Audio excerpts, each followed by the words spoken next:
the edges are pretty sharp, and we are going to start using what's called wet and wet technique to paint that. I'm going to go ahead and make my paint and zoom into this corner so that you can see what I'm doing. But making paint, it doesn't take a lot of paint. It just needs to be a little bit darker than what we initially made. So I'm going to go ahead and give me about a pretty decent amount of green. And a little bit more green.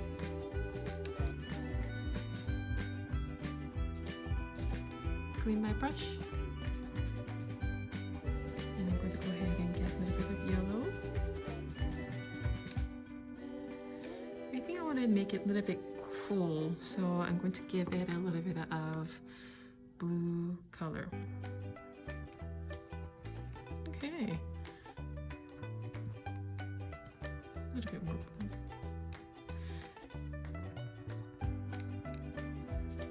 Try to clean your brush every time you pick up different color because we want to prevent any kind of contamination. Alright, once we are done with that, what I'm going to do, I'm going to go ahead and place and pick up some brushes here. I'm going to use pointy brush like this one, and I'm going to use flathead brush, somewhat smaller, maybe size like 10 or 1/10 or 8 will be great size.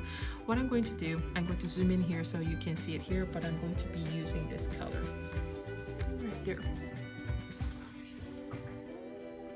Very good. So this is what I'm going to paint right here. I know it's a little bit hard to see, but that's the hill that I'm going to be painting. I'm going to go ahead and place some water, and when I do place some water, I'm putting it about 1/4 of an inch below the actual line, and I'm going to just go ahead and cover the other mountain range and just give it a good coverage. Okay, a little bit more water is good. You don't want it to be too little. All right, now what I'm going to do, I'm going to go ahead and pick up this pointed brush, and I'm going to pick up just a tiny bit of paint from the actual paint here, just on the tip of it. So what I did, let me show that one more time. There you go. I wetted the whole paintbrush here, and I picked up a little bit, and I'm going to just cover the tip with the original paint on the side. All right, so once I have done that, I'm going to go ahead and just touch the top and let it go, and your water is going to do all the work for you.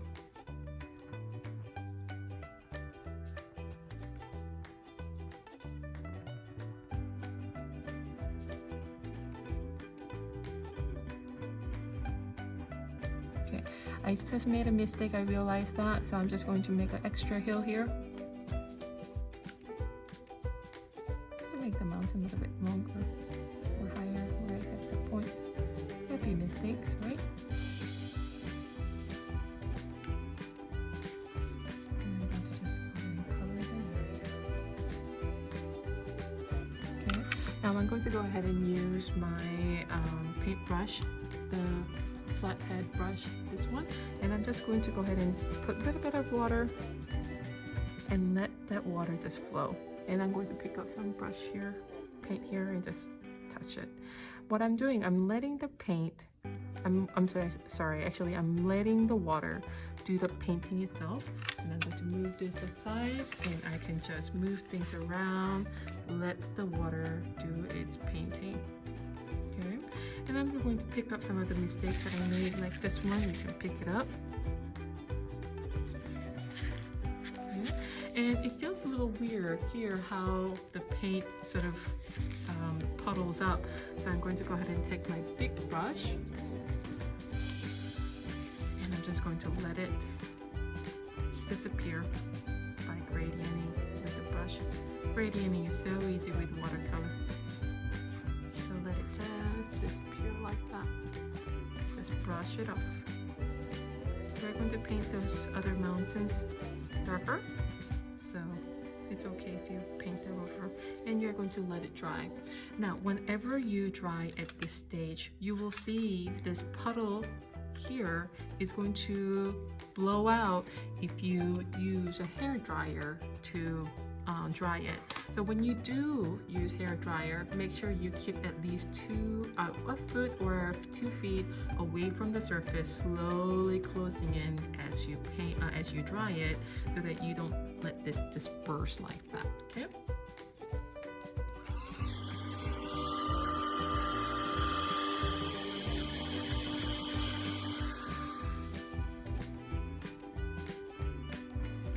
You're going to repeat the same process again and again to complete all the mountain ranges here.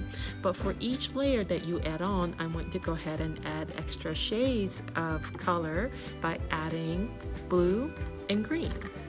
Just remember, when you do mix your paint, it's going to appear 10% lighter in shade when it's dried on your paper. So always keep your paint a little bit darker than you want it to be.